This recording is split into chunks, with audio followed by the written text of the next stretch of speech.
नाज़रीन, रुपया पैसा में आपको खुशामदीद कहते हैं।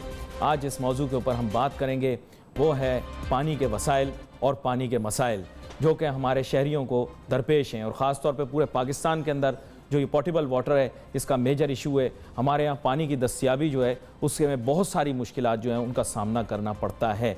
ऐसा क्यों होता है, किस वजह से होता है, आवाम पूछती रहती है और बहुत ज़्यादा परेशान और बेचैन रहती है। अगर कराची शहर को देखें तो कराची शहर के अंदर तो बहुत ही ज़्यादा ये संगीन मसला है। एक जिसे कहते हैं कि तखमीने के मुताबिक जो है तकरीबन 50,000 जो हैं वो टैंकर्स कराची के अंदर जो हैं वाटर टैंकर्स एक्टिव रहते हैं, और इन एक्टिव टैंकर्स की अगर एक एवरेज लगा ली जाए तो 3,000 रुपये पर ट्रिप जो है ये इनकी एक कंट्रीब्यूशन है, या ये जो आप कहें कि इकोनॉमिक कॉस्ट है। इसके साथ जो है ये रोज़ाना की मैं आपको बता रहा हूँ, और अगर रोज़ाना इसको अगर कैलकुलेट किया जाए और मल्टीप्लाई करके अगर इसको निकाला जाए तो ये तकरीबन 15 करोड़ रुपए रोज़ाना की एक इंडस्ट्री है। सालाना बुनियादों के ऊपर अगर देखा जाए तो मैं इसे कह सकता हूँ बड़ी कन्वीनियंटली कि 50 अरब रुपए से ज़्यादा की इंडस्ट्री है, जिसे आप कहें $500 बिलियन US। तो ये कोई छोटी चीज़ नहीं है, ये बहुत एक मेजर इशू है। एक शहर की भी बात हो रही है कराची की, मैं आपको बताऊँ दीगर शहरों के अंदर भी, पूरे पाकिस्तान के अंदर ख़ास तौर पे जहाँ पे नहरें दरिया भी बह रहे हैं वहाँ पर भी पीने के पानी के बहुत ज़्यादा मसाइल हैं और इस्तेमाल के लिए पानी मौजूद नहीं है।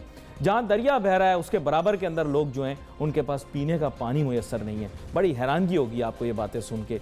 5 दरियाओं का मुल्क है पाकिस्तान, नहरी निज़ाम जो है मिसाली तस्वुर किया जाता है सारी दुनिया के अंदर, और हालात देखें तो यहाँ खड़े हुए हैं हम। और हमारा मुल्क, हमारा ये ख़ित्ता इस वजह से मशहूर है कि यहाँ पर हिमालय से बहने वाले पता नहीं किस किस तरह से मैं बताऊँ कि ये सैराब ज़मीन कहलाती है, और कितना यहाँ पर पानी वाफिर मिकदार के अंदर मौजूद है और समुंदर के अंदर हम उसे ज़ाया कर रहे हैं, हम उसे इस्तेमाल नहीं कर रहे। मेरे साथ बहुत ही अहम मेहमान शामिल गुफ्तगू हैं जनाब मोहम्मद हसन बख्शी साहब, साबिक सीनियर वाइस चेयरमैन आबाद। वेलकम करता हूँ आपको शो में सर। थैंक यू जी। जनाब मोहम्मद हसन बख्शी साहब, मैं बड़ा बेचैन और परेशान हूँ बतौर शहरी। इस मुल्क में मैं रहता हूँ, मेरे एक सूबे का नाम पंजाब है, 5 दरियाओं की पहचान है, इस धरती को इंडस वैली कहा जाता है, यहाँ पर पानी मुयस्सर नहीं है। कराची शहर के अंदर आज भी बहुत से इलाके ऐसे हैं जहाँ पे लोग जो हैं बूंद बूंद के लिए तरसते हैं। ये क्या इशू है, ये क्या मसला है, इसके पीछे क्या वजह है? बिस्मिल्लाहिर्रहमानिर्रहीम। सबसे पहले शुक्रिया अली नासिर साहब कि आपने मुझे बुलाया।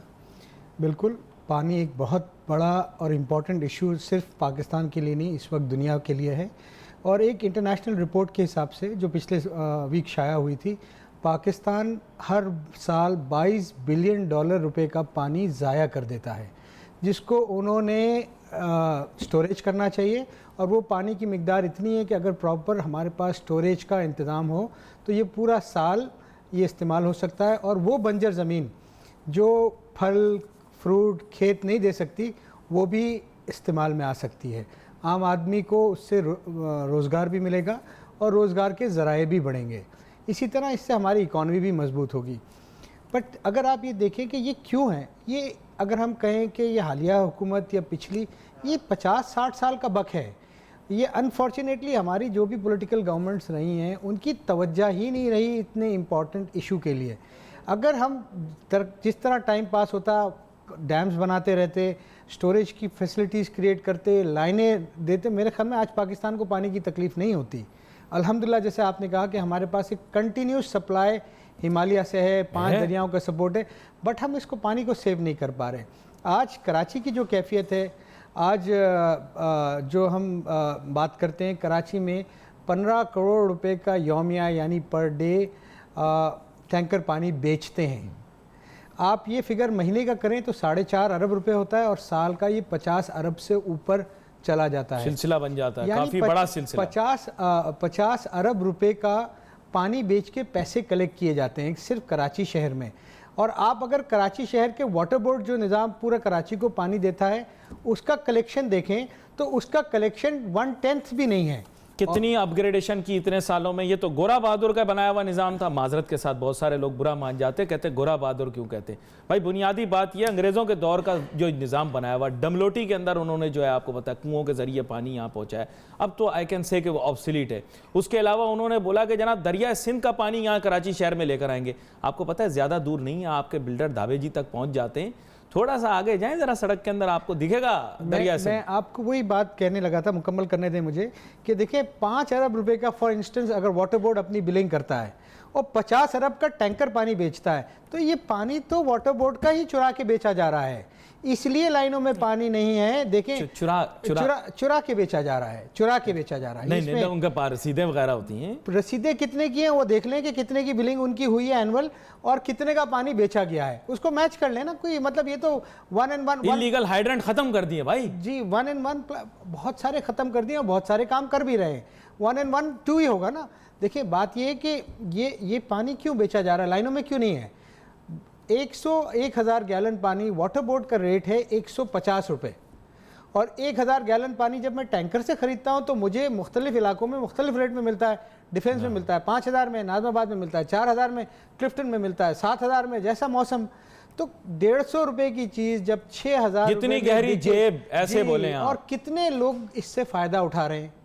तो हमारा कहना यह है कि ये सुप्रीम कोर्ट ने जो केस पिकअप किया है और कमीशन बनाया है, हम एक्चुअली ये बैन, मैं ये हमेशा कहता हूँ, ये बैन हम पे नहीं है, ये बैन सिंध गवर्नमेंट पे है, ये बैन सिंध गवर्नमेंट के उन इदारों पे है जो मुसलसल फेल होते रहे इंफ्रास्ट्रक्चर देने को।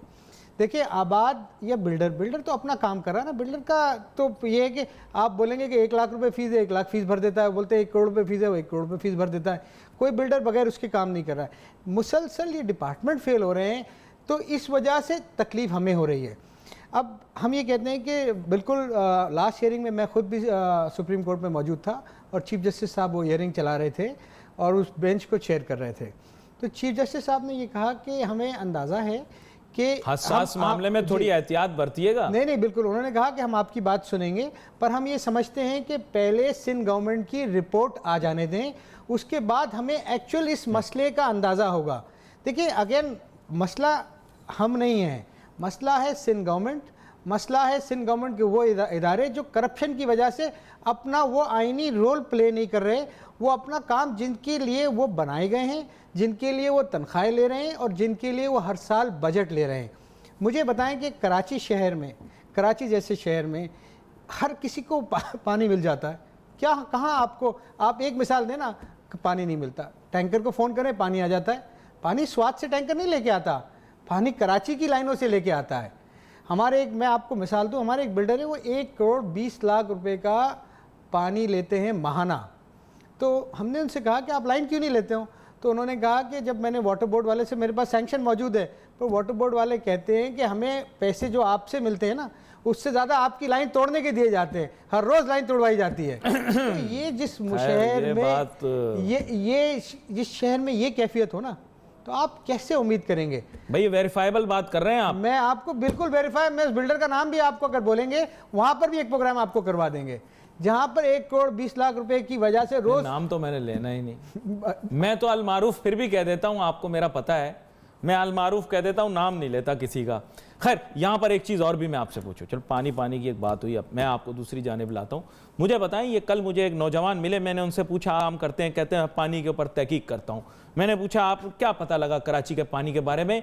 आपकी पाकिस्तान के अंदर खैर तो पानी की क्वालिटी जगह जगह पर मैं आपको भी थोड़ा बहुत बताऊंगा जो मुझे तज्जियाकारों ने बताया, लेकिन कराची का मैंने पूछा, कह रहे साहब इंसानी फुजला पानी के अंदर मौजूद है, इंसानी फुजला पानी के अंदर मौजूद है, जिसकी वजह से ये जो सारे मामलात ख़राब हो रहे हैं, पूरा शहर जो है उसकी तबीयत जो है वो ख़राब हुई हुई है, और जो तबीयतें हैं वो मुस्तकिल तौर पर ख़राब होती रहती हैं, क्योंकि उसको आप अवॉइड नहीं कर सकते। मैं लफ्ज़ इस्तेमाल नहीं करना चाहता, टेलीविज़न के ऊपर कराहत होगी लोगों को। बुनियादी तौर पर इंसानी फुजला पानी के अंदर मौजूद है। और आप मुझे बताएं, ये पानी आप पिला रहे हैं, हम इस्लामी जमहूरिया पाकिस्तान है, तो ये कौन जिम्मेदार है इसके लिए? Quality of water. और सर ये सर्वे हुआ है बाकायदा, और आपको भी इस चीज़ का इल्म है, और ज़िला गए हैं और वहाँ पे पता लगा है पानी की ये क्वालिटी है, तो फिर ये हालात है, फिर आप पानी की। अली नासिर साहब, आप सवाल भी कर रहे हैं, जवाब भी दे रहे हैं, बिल्कुल सही है कि ये कौन जिम्मेदार है इसका। हम भी तो कहते हैं कि इसकी जिम्मेदार गवर्नमेंट ऑफ पाकिस्तान है, और फिर प्रोविंशियल गवर्नमेंट है, और फिर कराची की बुनियादी ज़रूरत है पानी, वाटर बोर्ड है। ये पानी बिल्कुल फुजला मिला हुआ मिल रहा है, और ये मैं कहता हूँ सुप्रीम कोर्ट पे शाबाश है। अगर ये टेकअप मैटर नहीं होता ना, देखिए हमें बड़ी चीज़ पाने के लिए छोटी तकलीफ बर्दाश्त करनी पड़ेगी। आज हम पे बैन लगा हुआ है, हम कहते हैं ठीक है कोई हर्जा नहीं। अगर हमारे बैन लगाने से ये मामला सीधा हो जाता है ना, और सुप्रीम कोर्ट के चीफ जस्टिस साहब इसको सीधा कर देते हैं, तो यकीन माने हमारी आने वाली नस्लें इनको सलूट भी करेंगी और इनका शुक्रिया अदा भी करेंगी। पर साथ साथ मैं ये भी कहूँगा, देखिए कंस्ट्रक्शन एक बहुत बड़ी इंडस्ट्री है। यहाँ पर एक तरफ एक सवाल आपसे, आपको उस जानिब लेकर आता हूँ, दूसरी तरफ वाले देखें। बेसिकली कराची शहर के अंदर बुनियादी जो ये आप समझ लें कि जो ये एक पानी की दस्तयाबी है, इसकी जिम्मेदारी अक्सरियती इलाके के लिए वाटर बोर्ड के पास है जी, ठीक है, KWSB, यानी गटर भी इनकी जिम्मेदारी है और पानी पहुंचाना भी इनकी जिम्मेदारी है। ये थोड़ी गड़बड़ है, लोग इस बारे में परेशान हैं। इस निज़ाम को भी थोड़ा सा अलहदा होना चाहिए, सीवरेज की ट्रीटमेंट अलहदा होनी चाहिए और वाटर सप्लाई अलहदा होना चाहिए। ये मसला इतना ज़्यादा संजीदा है कि किसी किसी इलाके के अंदर गटर लाइन और साफ़ पानी की लाइन साथ साथ चल रही है और बहुत सारे इलाकों में चल रही है। बाय द वे मैं आपको बता रहा हूँ, देखिए बाज़ इलाकों में चल रही है और बाज़ इलाकों में जानबूझ के मिलाई जा रही है। ये समझे फाइनेंशियल इंटरेस्ट, जानबूझ के? जी, फाइनेंशियल इंटरेस्ट भी है। मैंने आपको कहा ना, ये जब टैंकर बेचने हैं तो लाइनें तोड़नी भी पड़ेंगी, उसमें गटर का लाइन मिलाना भी पड़ेगा। ये तो डिमांड क्रिएट होगी तो सप्लाई होगा ना। सरमायाकार तोड़ते हैं ना ये लाइनें, ऐसे ही तो नहीं तोड़ लेते। नहीं, ये वो माफिया है जो इससे मुस्तफिद हो रहा है। सरमायाकार का इससे क्या ताल्लुक, मुझे बताया ना। मेरी बिल्डिंग में अगर लाइन से पानी आएगा मेरे लिए वो बेहतर है या मेरी बिल्डिंग में टैंकर से पानी आएगा? यहाँ आपको पता है कि कराची शहर के अंदर बहुत बड़ी लोअर मिडिल क्लास भी है जो कच्ची आबादियों में रहती है, कनेक्शन नहीं है उनके पास, पानी आ रहा है कहाँ से आ रहा है? मेरा सवाल बिल्कुल सही है, पानी आ रहा है ना, बिल्कुल सही है, आ रहा है। मेरे साथ चले, मैं आपको दिखा देता हूँ। और बल्कि और सबसे हमारी हमदर्दी है, लेकिन बुनियादी तौर पे आ रहा है, कनेक्शन कहाँ है? और वहाँ तो शायद ऐसा पानी आ रहा है कि पानी की मोटर की भी ज़रूरत नहीं है। जैसे अमूमन हमें पानी की मोटर चाहिए होती है ऊपर टंकी पे पानी चढ़ाने के लिए, पर मैंने कहीं जगह देखा है खुद अपनी आँख से कि वहाँ पानी के मोटर की ज़रूरत नहीं है। वहाँ इतने प्रेशर से आ रहा है कि खुद ब खुद छत पे चढ़ रहा है। समझ नहीं आई मुझे वहाँ बात। पर उन्हीं, आपकी बात समझ में नहीं आई, इसकी मंतक कुछ समझ में नहीं आई, लेकिन आप कह रहे हैं तो मैं मान लेता हूँ। मैं आपको अपनी आंखों से देखा हुआ बता रहा हूँ। और उन्हीं कच्ची आबादियों में ये छोटे छोटे पानी के बॉटलिंग प्लांट लगे हुए हैं, लाइनों के ऊपर मकान बने हुए हैं, नीचे से कनेक्शन हो रहा है और वो पानी उन डब्बों में, उन कैंस में बेचा जा रहा है। तो देखिए फाइनेंशियल इंटरेस्ट है। मैं आपको बता रहा हूँ कि ये पानी की शॉर्टेज नहीं है, पानी की मिसमैनेजमेंट ज़रूर है। पानी में के पीछे इंटेंशन है ना किसी की, बिल्कुल क्या पैसे कमाएं, कनाइवेंस है, तो जाहिर बात है बहुत सारे लोग होंगे, बहुत सारे मुंह होंगे, बहुत सारे पेट होंगे इसके साथ जुड़े हुए। अब मैं उसकी तफसील में जाऊं तो फिर वही बात हो जाएगी। यहाँ पर मुझे एक छोटी सी ब्रेक लेनी है, ब्रेक के बाद वापस आके ये ज़रूर जानने की कोशिश करूँगा कि बहुत लोग हैं, बहुत सारे लोगों का नाम है, जाहिर बात है बहुत सारे इदारे होंगे जहाँ पर लोग ऐसे बैठे हुए हैं जिनकी कोई ना कोई इंटरेस्ट ज़रूर है इस पानी की सप्लाई के साथ या इसकी सप्लाई ना होने के साथ। Let's take a short break.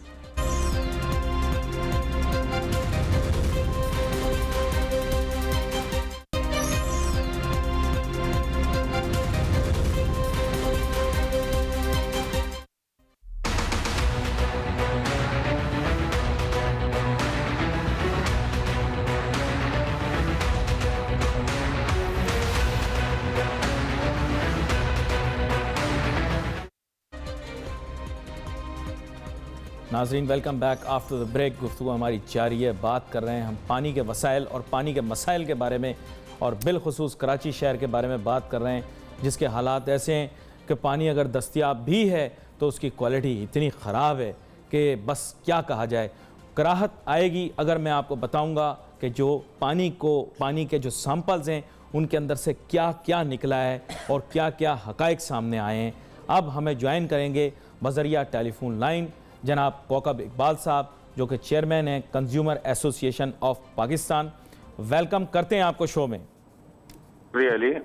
Kaukab Iqbal साहब, मैं बुनियादी तौर पर आपसे ये जानना चाहूँगा कि आप हमारे नाजरीन के लिए ये बताइए, और बिलखुसूस हम अभी कराची शहर के बारे में बात कर रहे हैं कि कराची शहर के अंदर ये हालात हैं कि पानी साफ़ मुयस्सर नहीं है, अगर मुयस्सर है तो उस क्वालिटी का पानी है जो कि इस्तेमाल करने से पहले 100 दफ़ा सोचना पड़ता है, और वो भी इतना महंगा कि आम आदमी जो है वो इसको अफोर्ड भी नहीं कर सकता। मैं चाहूँगा इसके ऊपर आप ज़रूर बताएं हमारे नाजरीन को, और ये भी बताएं कि हर शहरी जो है सारिफ है पानी का, कंज्यूमर है वाटर का, और उसके साथ किस किस तरह के काम हो रहे हैं यहाँ पे। अली, बहुत अफसोसनाक सूरत हाल है यहाँ पे। हमारा कराची सिटी कोई ऐसा गांव गोट का नाम नहीं है, ये पूरी दुनिया में माना हुआ वो शहर है जिसकी पहचान पाकिस्तान और कराची के नाम से हम पहचाने जाते हैं पूरी दुनिया में। और सूरत हाल जब हम पानी पीने की जो कि बुनियादी ज़रूरत है हमारे सारिफ की, हमारे सारिफिन को वो बुनियादी ज़रूरत यहाँ पे मैसर नहीं है। बहुत सीधा लाइन है, जब पाकिस्तान शायद बना था उस वक्त की जो लाइनें और जो आहिस्ता आहिस्ता आबादी बढ़ती गई उस वक्त की लाइनें अभी तक पड़ी हुई हैं, कहीं से वो लाइनें चेंज नहीं की गई। अभी मैं समझता हूँ कि जो मैं अपने महल्ले की बात कर दूं कि मैं गुज़िश्ता कई 6 महीने से मुसलसल यहाँ के जो म्यूनिसिपल अफसर हैं उनसे मैं राब्ते में था और कह रहा था कि यहाँ की जो बोसीदा लाइन है उसको चेंज कराया जाए, क्योंकि पानी रिस रिस के आता है। पूरे अगर हम हफ्ते मोटर चलाएं और वो मोटर के साथ जब वो पानी गदला पानी जिसकी शक्ल भी देखी नहीं जाती है, मैं अपनी बात कर रहा हूँ और लोगों की जो शिकायत मेरे पास आती है, कभी ये कहा जाता है कि K4 पे काम हो रहा है, कभी ये कहा जाता है K3 कंप्लीट हो गया है। भाई ये अरबों रुपए के जो प्रोजेक्ट हैं वो इस कराची वालों के लिए जो कि पीने के पानी के लिए हैं, और वो कहाँ जाते हैं, क्यों कंप्लीट नहीं होते? फिर मिनरल वाटर वालों को कहां से मिल रहा है पानी फिर? अली यही बहुत बड़ी इंपॉर्टेंट बात है। मैंने जब पानी बेचने वाली बोतलों में बंद पानी बनाने वाली कंपनियों से ये एक ईमेल की और उनसे एक सवाल किया है कि रिसोर्स ऑफ वाटर क्वालिटी की तो वो बात ही नहीं पूछ रहा था अली, मैंने पूछा उनसे कि सोर्स ऑफ वाटर बताएं, क्या आप कहां से लाए गए हैं? आपके घर में कोई समंदर आया हुआ है? आपकी फैक्ट्री में कोई उसके कोई नहर आ रही है? आपका पानी खत्म नहीं होता है, लोगों के घरों में पीने का पानी नहीं आता, और वो जो पानी आता है उसकी शक्ल वो पहचानी नहीं जाती, और अगर उसका टेस्ट कराया जाए तो उसमें फुजला भी शामिल होता है, क्योंकि उसकी लाइनें मिल गई हैं उन गटर लाइनों के साथ। तो ये सूरत हाल बड़ी भयानक। आप मुझे, मैं एक चीज आपसे पूछना चाहता हूं, क्या तहारत मुमकिन है ऐसे पानी से? मैं शरई बात नहीं कर रहा, मैं इखलाकी बात कर रहा हूं। आप खुद सोचें इस बारे में। कि एक तो बहता हुआ पानी होता है ना, जो नहर बह रही हो, जहाँ पे गांव गोटों में नहर में के करीब लोग रहते हैं, वहां पे तो बहता हुआ पानी कहते हैं कि जी वजू कर लो, नहा लो, सब कुछ सही है। यहाँ पे वो पानी को क्या बाहर निकाल के नहर बना ले और फिर उसके बाद जो है वो उसमें से तारत करे। बड़े अफसोस है, मतलब ये कि हमें पाक सफाई का क्या, हम तो पिए अब उसकी इतना फुजला मिला हुआ पानी है, फुजला मिला हुआ पानी जिससे तो तारत भी मुमकिन नहीं है। मैं समझता हूं कि ये इस पे आप किसी आलिम को भी ऑनलाइन ले सकते हैं। मैं समझता हूं आगे आने वाले दिनों के अंदर जरूर कोशिश करूंगा कि इसकी उस रेफरेंस से भी देखूं, क्योंकि जाहिर बात है शरई मामला, मैं तो इसके बारे में ज्यादा जानता नहीं हूं, लेकिन सवाल एक पैदा होता है, मैंने सवाल किया। नहीं, बहुत अच्छा, आपका बड़ा वैलिड सवाल है, और ये मैं समझता हूं कि ये सबको सोचना का वक्त होना चाहिए। इस शहर के सब बाशिंदे हैं, वजीर आला सिंध भी कहते हैं कि मैं भी इसी शहर में पला बढ़ा हूं, और सारे लोग दावे करते हैं, जितने गांव गोटों से आ गए हैं वो भी दावे करते हैं, जो बाहर से और कहीं से आए हैं वो भी दावे करते हैं कि शहरी होने का तो दावा करते हैं, इस शहर को बनाने में क्या किरदार अदा कर रहे हैं, कौन सा सिविक सेंस है और हुकूमत का क्या किरदार है। बात यह है कि इस वक्त जो सूरत हाल, लोगों को पीने का पानी मैसर नहीं है। जो मैंने फिर वो बात मैं कर रहा था कि बोतलों में बंद पानी वालों से जब मैंने ये सवाल किया तो एक हंगामा हो गया, चारों तरफ से लोगों के फोन आने शुरू हो गए, भाई इनों से कैसे सवाल कर लिया आप, ये आप क्या पूछ रहे हैं इनों से? मैंने कहा मैं तो क्वालिटी की अभी बात ही नहीं पूछ रहा, मैं तो इनसे पूछ रहा हूँ सोर्स ऑफ वाटर बताइए कि लोगों के घरों में पानी नहीं आता, और इन्होंने जो चीजें लगा रखी हैं, इन्होंने जो चीजें इनके यहाँ पानी कहाँ से आ रहा है। तो एक जो है भूचाल आ गया और एक दमा चौकड़ी पैदा हो गई। इस भूचाल के बारे में भी बात करता हूं। मेरे साथ मेरे जो है एक और फाजिल मेहमान भी शामिल है गुफ्तगू में, मोहम्मद हसन बख्शी साहब, जो कि साबिक सीनियर वाइस चेयरमैन आबाद हैं। इनसे मैं ये चीज़ पूछता हूं कि नेचुरल वाटर कोर्स भी तो बहुत सारे हैं सर शहर में, उन नेचुरल वाटर कोर्सों का क्या बना? कुदरती तौर पर भी तो शहर में पानी आता है नहरों के जरिए, उनका क्या? ये भी तो हमारे बताएं नाजरीन के लिए। देखें, कराची में बहुत जगह पानी आता था, अब आता नहीं है। मैंने आपको जैसे कहा ना कि अब लोगों के फाइनेंशियल इंटरेस्ट हो गए हैं। अगर हम यूँ देखेंगे, अगर शॉर्टेज होती तो आज सुपर हाईवे पे 50,000 एकड़ पे कोई हाउसिंग स्कीम आती, आज DHA की ज़मीन 25,000 एकड़ पे आती, और वो भी कैफियत ये है कि ना DHA अप्रूवल लेता है SBCA से लेआउट प्लान की, ना बहरिया वहाँ पर कहीं अप्रूवल लेता है। वो बोलता है वहाँ आओ बनाओ बिल्डिंगें, कोई पानी की शॉर्टेज नहीं, कोई बिजली की शॉर्टेज नहीं, कोई गैस की शॉर्टेज नहीं। तो हमें तो ऐसा लगता है कि एक मुल्क में, एक शहर में 2 कानून हैं, बड़े आदमी के लिए अलग कानून है और दरमियाने तबके के कारोबारी के लिए अलग कानून है। तो हमें चीफ जस्टिस साहब से आपके प्रोग्राम तवज्जुह से रिक्वेस्ट है कि इसको भी देखना चाहिए कि किस तरह वहाँ पर बिल्डिंगें बन रही हैं, ASF वाले बना रहे हैं, बहरिया वाले बना रहे हैं, और हमारे फ़ज़ाइया वाले बग़ैर अप्रूवल के बना रहे हैं, और वो लोग जो अप्रूवल लेते हैं वो आज काम करके। बख्शी साहब थोड़ा तोल मोल के बोल, ज़रा ये देखना पीर बाबा के बारे में बात कर रहे हो, कल वहीं जाना पड़ेगा आपको। फिर मुझे ना कहना आप लोग तो तस्फिया कर लोगे, मुझे तो ऐसा ही लग रहा है। देखिए हमने तो ये बात, आप तो तस्फिया कर लेते हो और हमें जो है वो इसमें उलझा दोगे। ये बात हमने चीफ जस्टिस साहब से भी कही खुली कोर्ट में, and I am very grateful. उन्होंने कहा कि बिल्कुल आप CMA फाइल करें, हम चाहते हैं कि इस ऑर्डर का इम्प्लीमेंटेशन इम्पार्शियली हो। इंशाल्लाह ताला हम अब ये एक फाइल करने जा रही है ताकि हर आदमी के साथ कानून का वो जो हो एक जैसा हो। इससे मतलब लोगों को इत्मीनान होगा कि किसी के फेवर के लिए नहीं किया जा रहा, बल्कि एक्चुअली पानी के मसले को रिजॉल्व करने के लिए ये बैन है, जो 6 महीने, साल या जो भी मुद्दत है। हम समझते हैं कि ये बहुत अच्छा कदम है। अगर छोटी सी कुर्बानी देके कोई बड़ा काम हम हासिल कर सकते हैं। जैसे सबने कहा कि पानी में फुजला मिला हुआ है, सारे ट्रीटमेंट प्लांट बंद पड़े हुए हैं, पानी लाइनों में आ नहीं रहा। एक्चुअल अगर मेरे घर भी वो आता है टैंकर, तो मुझे भी तकलीफ होती है 6,000 रुपये, तारीखी तौर पर आपको एक चीज बताऊं मैं, हसन बख्शी साहब, कौकब साहब, आप भी सुन रहे होंगे, अंग्रेज के दौर के अंदर जब अंग्रेज यहां पर आए तो उनकी अफवाज के जो लोग थे, सिपाही थे, उनको ये जो स्कैबीज हो जाती थी, यानी they used to feel itching, और वो पानी को उन्होंने महसूस किया कि भाई ये बहुत बड़ा प्रॉब्लम है। यानी उन्होंने इस तक को सीरियसली लिया कि ये जो सब्जी खा रहे हैं इसकी वजह से शायद इनको ये हो रहा है, और उसकी वजह से उन्होंने जो है डमलोटी से पानी सप्लाई लेना शुरू किया और दीगर जगह से भी ढूंढना शुरू किया। हम आज़ादी के इतने साल बाद भी साफ पानी की सप्लाई इस इतने बड़े और वसी शहर के लिए ढूंढ नहीं पाए।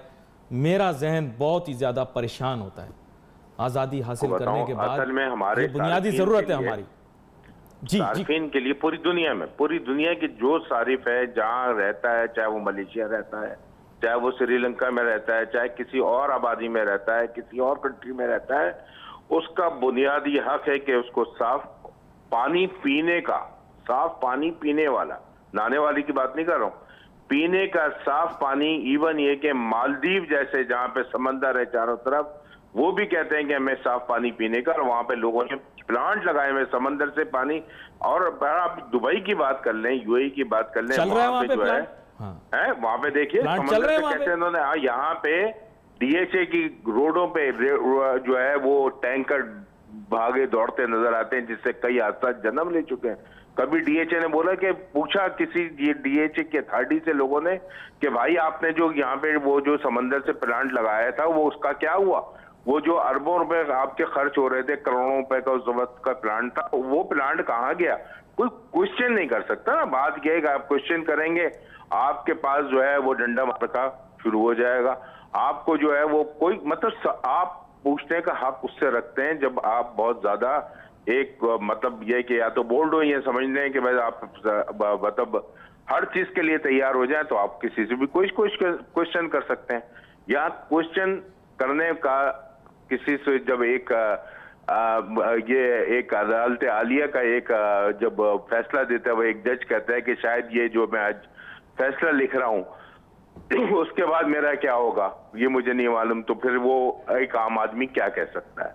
बहरहाल एक बड़े अफसोसनाक बात है कि जिस मरहले पे आप बात कर रहे हैं, जिस टॉपिक पे आप बात कर रहे हैं, ये हम सबका, हम चाहे वो जज हों, चाहे वो हमारे मिलिट्री अफसरान हों, चाहे हम सब सारिफ हैं। सबसे बड़ी बात ये कि सबको समझना चाहिए कि हम वी आर ऑल। और साफ पानी जो है वो तमाम इंसानियत का हक है, ये बुनियादी हक है। और सस्टेनेबल डेवलपमेंट गोल्स के अंदर भी मेरे ख्याल ये शामिल है, पोर्टेबल वाटर की सप्लाई।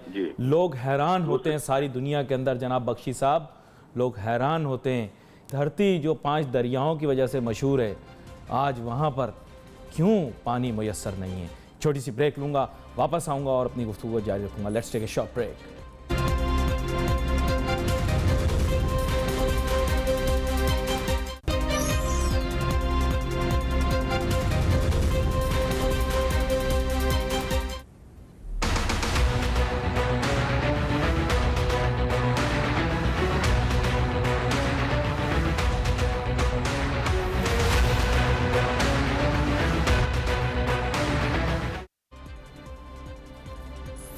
नाजरीन welcome back after the break. गुफ्तगू हमारी जारी है, बात कर रहे हैं हम पाकिस्तान के पानी के वसाइल और पाकिस्तान के पानी के मसाइल के बारे में। और ब्रेक पे जाने से पहले मेरे साथ दो फाजिल मेहमान मौजूद थे जिनसे मैंने बड़ा ही अहम सवाल पूछा। मेरे साथ मौजूद हैं जनाब मोहम्मद हसन बख्शी साहब जो कि साबिक सीनियर वाइस चेयरमैन आबाद, और जनाब कौकब इकबाल साहब जो कि chairman consumer association of Pakistan हैं। जाने से पहले मैंने बख्शी साहब से एक तरसा सवाल पूछा। मैंने ये इनसे पूछा कि आखिर ऐसा क्यों है कि पाकिस्तान में 5 दरिया हैं, वाफिर मिकदार में पानी मौजूद है, दुनिया जहां में हम बार बार यही बात करते हैं और उसके बावजूद पीने के लिए हमारे पास पानी मैसर नहीं, और नेचुरल वाटर कोर्सेज होने के बावजूद इस पानी की क्वालिटी इतनी ख़राब है कि उसको इस्तेमाल करने से पहले 100 दफ़ा सोचते हैं लोग।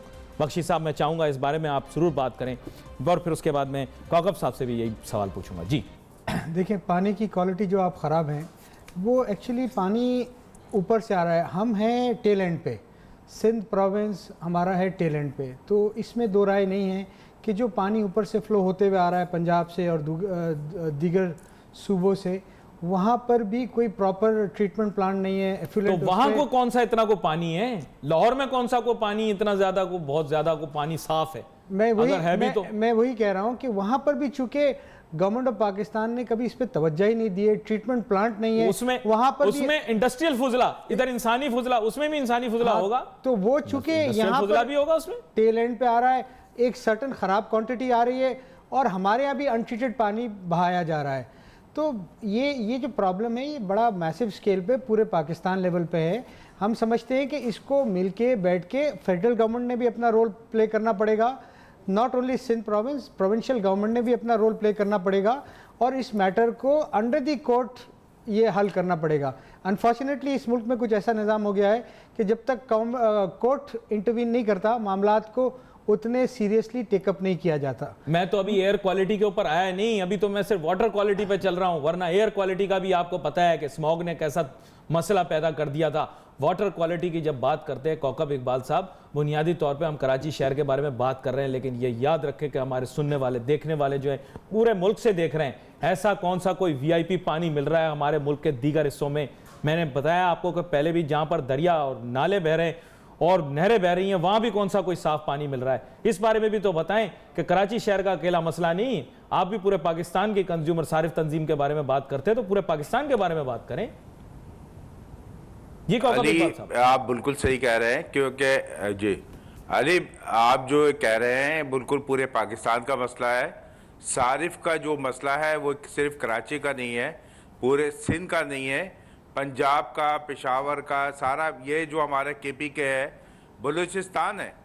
आप ये देखिए कि मैं एक बात अभी हुकूमत की नॉलेज में और हुकूमत के नुमाइंदों को भी मालूम है कि ये तमाम अभी जो मौसमियात का जो चेंज आ रहा है, मौसम जो हमारा चेंज हो रहा है, इसमें बारिशें होनी शुरू हो गई हैं। इस बारिशों का जो पानी है वो उस पानी को हम कहाँ जमा करने के काबिल बने। अगर कोई सियासी बात होती है तो सियासी नुक्ता निगाह से एक उदम मच जाता है कि नहीं जी फलाना डैम ना बनाएं, ये जो है छोटे छोटे डैम बना दें। सिंध में जगह जगह डैम बन सकते हैं, पंजाब में जगह जगह बारिश का पानी तो जमा कर लें, एक बड़े डैम की जरूरत है। बारिश, भाई यही तो कह रहा हूँ ना कि मौसम चेंज हो रहा है, बारिशें बहुत ज़्यादा हो रही हैं। ये जो अब जो है दरिया सिंध में का जो पानी है वो भी समंदर में जा रहा है। तो मैं समझता हूँ कि सबसे पहले तो हमें जो प्लानिंग एंड डेवलपमेंट का जो शोबा है, वो जो डिपार्टमेंट है, उसको भी देखना चाहिए कि वो कितना काम कर रहा है और उसकी प्लानिंग क्या है। मलेशिया में अगर नासिर में बात करूँ तो ये देखिए कि वह 2025 की 2025 उनका विजन था, वो 20 साल पहले का। हमारे यहाँ 2025 का विजन आया, एहसन इकबाल साहब जो उसके वजीर मनसूबाबंदी बने, तो उन्होंने वहाँ से मलेशिया से वो जाके विजिट किया और देखा कि यहाँ पे किस तरह काम हो रहा है। अच्छा, उस पर तमाम जो हुकूमत और अपोजिशन और तमाम पार्टियाँ, चाहे वो इलेक्शन जीते या हारे, वो जो है मुत्तफिक होती है कि हमारे यहाँ एक पॉलिसी चलती रहनी चाहिए। मगर यहाँ पे अफसोस की बात यह है कि वो पॉलिसी को अभी तक यहाँ पे इस तरह देखा नहीं गया। अगर ये हमें अपनी आइंदा आने वाली नस्ल के लिए, क्योंकि जाहिर है कि ये सिस्टम चेंज होता रहता है पूरी दुनिया में और लोग जो है जाते रहते आते रहते हैं, तो इस आने जाने के सिस्टम को, जो हमारी आइंदा आने वाली नस्ल है, उसके लिए हम क्या करके जाएंगे। पानी मुहैया करना अगर इतना मुश्किल है, सुने पानी मुहैया करना अगर इतना मुश्किल है तो दुबई वाले कहां से दे रहे हैं पानी? दुबई वाले कहां से दे रहे पानी? बाकी दुनिया के अंदर पानी कहां से दे रहे? लंदन में कहां से आ रहा पानी? अली, बात यह है कि विल होनी चाहिए ना काम करने की। मैंने यही कहा कि अगर दुबई पे पानी आ सकता है, दुबई में आप ये देखें कि नखलिस्तान को जो है वो उन्होंने सरसब्ज व शादाब पूरी हर जगह, आप समंदर के किनारे चले जाएं तो ऐसा लगता है कि वहां पे तमाम सब्जा ही सब्जा है। वो पानी कहां से ला रहे हैं? इसी सवाल का फिर ट्रीटमेंट प्लांट की भी बात करता चलूं, जो उन्होंने बख्शी साहब से कही। आपको देख के अफसोस होगा, आप जाके प्रैक्टिकली देखें तो सही कि क्या हो रहा है। यहाँ पे तो वो कह रहे हैं ना कि आपको जो सब्जी मिल रही है वो कौन से पानी से मिल रही है? वो जो है टेनेरीज के पानी से आपको सब्जी मिलती रही है। आपको जो है जो फसलें उगाई जा रही हैं, जो मलिर की सब्जी कह के बेची जा रही है, वो किस पानी से? आपको जो पानी पिलाया जा रहा है, जो आपके नलकों में पानी आ रहा है, वो कहां से आ रहा है? आप वाकिफ है नाज़रीन, बड़ी अहम आप बात कर रहे हैं। देखिए कि मैं यहाँ बख्शी साहब को भी शामिल करना चाहता हूँ गुफ्तगू में। बख्शी साहब मुझे बताएं ना, मेरा ये जो सवाल है इसका जवाब आप भी दें ना। मैं आपको जवाब दूं। अनफॉर्चुनेटली देखिए, 3 चीज़ें मेरे हिसाब से क्लियरली मिसिंग हैं गवर्नमेंट में। एक, प्रायोरिटीज़ फिक्स नहीं है कि किस पॉइंट को कितनी प्रायोरिटी देके किया जाए। दूसरी, विल ऑफ द गवर्नमेंट नज़र नहीं आ रही। और तीसरी चीज़ जो हमारे हर इदारे को खा रही है वो है करप्शन। और चौथी, मैं एक और चीज़ ऐड करूं, इसमें पॉलिटिकल इन्वॉल्वमेंट इतनी हो गई है कि अगर शायद मैं समझता हूं कि कोई इदारे का सरबराह काम भी करना चाहे तो वो कर नहीं सकता। मैं ये समझता हूं कि अब वक्त ये आ गया है कि अगर कोई इदारा काम नहीं कर सकता तो गवर्नमेंट को प्राइवेटाइज कर देना चाहिए, किसी प्राइवेट कंपनी के हवाले, क्योंकि अब गवर्नमेंट के बस की बात नहीं। पॉलिटिकल और महंगा पानी दे फिर हम क्या करेंगे? देखिए, आज भी तो 6000 का टैंकर खरीद रहे हैं ना हम। आज भी 150 रुपये का पानी 6000 में आप भी खरीद रहे हैं, मैं भी खरीद रहा हूँ, कोकब साहब भी खरीद रहे हैं। बात यह है कि प्राइवेट इदारा आएगा तो लोगों को पानी मिलेगा। आप उस पर वॉच रखें। गोश्त एम्प्लॉयज़ इतने भरे हुए हैं जो अपने दफातर में आते नहीं, सिर्फ तनख्वाहें लेते हैं, हाजिरी भी नहीं लगाते, उनकी हाजिरी भी कोई और लगाता है। तो यानी ये सिर्फ वाटर बोर्ड की मैं बात नहीं कर रहा, बेशतर इदारों की हालत ये हो गई है, इंस्टीट्यूशन क्रिपल हो गए हैं। तो सैनिटेशन, अच्छा ये मुझे आज तक समझ में नहीं आई कि ये वाटर एंड सैनिटेशन को साथ क्यों मिला देते हैं। कौकब इकबाल साहब, आपसे भी मैं ये जानना चाहूंगा, ऐसे कैसे हो सकता है कि पानी की सप्लाई और गटर, ये दोनों मामला एक ही बंदा देख रहा हो? कैसे हो सकता है ये? मतलब लॉजिक नहीं बनती। आप बताएं, अगर आपको कोई लॉजिक इसमें दिखाई देती है तो मुझे बताएं। आप ये देखिए कि वाटर एंड सेवरेज ये कौन सा डिपार्टमेंट है?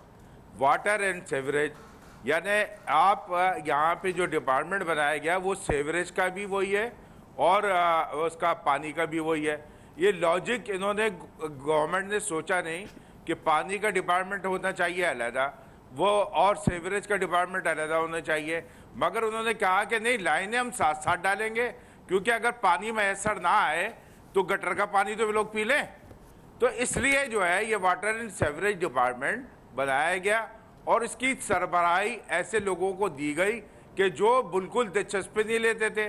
उन्होंने सिर्फ ये देखा कि सिर्फ हम सीएम हाउस में पानी सप्लाई कर दें, हम मिनिस्टरों के घरों में पानी सप्लाई कर दें, हम जो यहाँ पे ब्यूरोक्रेसी है उनके घरों में पानी सप्लाई कर दें, जो जगह जगह टैंकर माफिया से मिलके एक ऐसा सिस्टम को राइज कर दें कि लोग जो, क्योंकि पानी तो जिंदगी है ना, वाटर इज लाइफ। मैं ये कहता हूँ पानी जिंदगी है और पानी अगर मैसर नहीं है तो फिर हमारी जिंदगी क्या है?